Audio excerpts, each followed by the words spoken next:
welcome back. Sometimes finding the drive to start a new workout routine can be a little bit challenging. So how do you get started? What are some things you can be doing to get on the move? Jenna Krabinski from NDSU is with us today. Great to have you with us. Yeah, great to be here. Thanks for having me, Chris. You sit on the couch, it always feels good.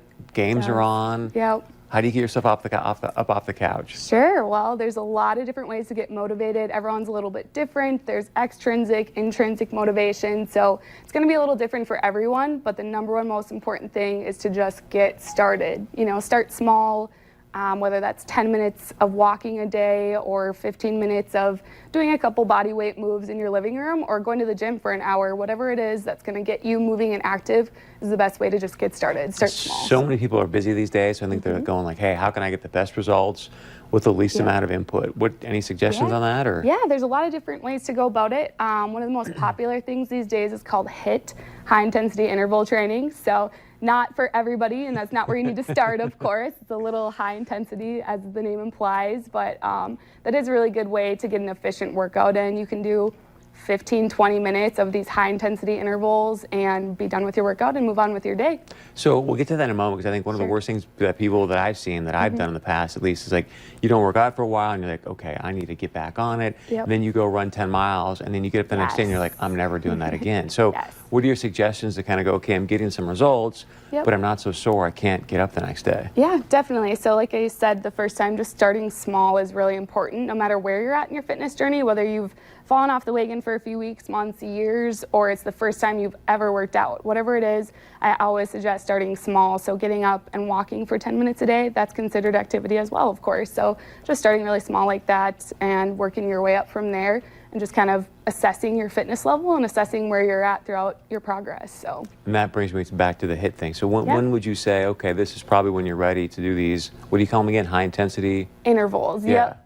So that would be further along in your fitness journey. So once you're feeling that you're comfortable, jogging maybe a little more than 5-10 minutes a day, you can kind of start some of those intervals, and you definitely don't have to start with just 20 minutes. Whether you want to do 5 minutes, you do a couple push-ups and then some squats, one thing after another like that, and kind of check how you're feeling. Always listen to your body. That's one of the most important things in exercise. If something is painful, stop doing it. If you're feeling tired and it just feels like a good workout, then that's probably right where you need to be. But if anything hurts, you should always stop. So the no pain, no gain thing is out the window? That's out the window. I do not say that. School. That is old school. Yep, I wouldn't follow that. So. I think the key to it obviously is to be consistent. Any suggestions on how to finally get yourself to be consistent about it? Yeah, definitely. It's all about setting goals. So I always suggest that people write down their goals, and whether it's something as simple as I'm going to get up and move 3 times a week, and pick your days, Monday, Wednesday, Friday, whatever it is going to be, or it's something bigger, I'm going to walk into the gym once this week, and whether you're there for 10 minutes or an hour, that's up to you and where you're at in your fitness level. But just most importantly, kind of set those goals and plan things. Be really intentional about your exercise. Any suggestions though? I mean, some people are like, oh, I'm going to lose 30 pounds in a month, and that's just not healthy. I wouldn't start with something like that. The goal needs to be attainable. I always suggest SMART goals, so doing something that's achievable and realistic and timely, something time-bound, so you can say, this week I'm just going to get up and go to the gym 3 times a week. So something more purposeful like that seems very achievable for you is always a good place to start. And one of the keys, nutrition. Any suggestions on that? Yeah, so just being mindful of what you're eating as well, making sure you're getting your macronutrients, which are your proteins, your fats, and your carbohydrates in appropriate amounts. Stay hydrated, drink a lot of water, especially if you're going to be active, especially outside, and if it's hot out and things like that, just getting enough water. So a lot of avocado toast, right? A lot of avocado toast, yes. I saw that yesterday. That is so good. I don't know what the rave is, but I'm all in. It's addictive, isn't it? It's so addictive. Oh my gosh, it's crazy. Anything else you want to add?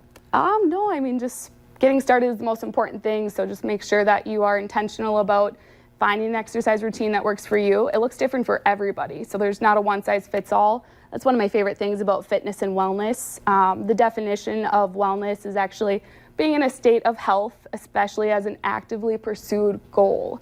So that actively pursued goal is the key part. So setting those goals, being intentional about it, and again, it looks different for everyone, whether it's like Chloe and you love hockey, or it's something different for everybody else. If it's basketball you like, if it's walking, running, walking your dog, anything like that, gets you inspired and motivated to work out is where you should start. So good stuff. Yeah, Thank you very much. No Appreciate problem. it. All right, stay with us. We got much more coming up right after this.